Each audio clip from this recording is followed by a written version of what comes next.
Welcome to the Salmon Runs YouTube. Enjoy the video. In this video, I will show how to change brakes on Hyundai Santa Fe Sport, updated. Remove the wheel and secure the vehicle on jack stands immediately. Wear gloves and safety glasses, then gather sockets, C-clamp, brake cleaner, new pads, and a torque wrench. Work on one side at a time and note hardware orientation. Keep calipers supported to avoid strain on brake lines and follow torque specs when reassembling. Begin by loosening lug nuts on the ground, then raise and support the vehicle securely on jack stands. Remove the wheel, unbolt the caliper, and hang it safely to avoid brake line strain. Slide the old pads out and inspect rotor condition and hardware.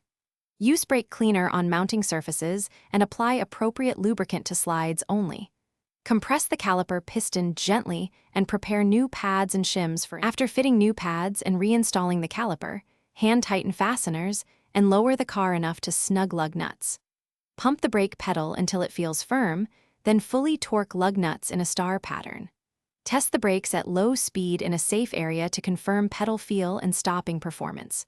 Perform a proper bed-in routine with progressive stops and recheck bolt torque and brake fluid level afterward. Thanks for watching. Consider subscribing if we helped you.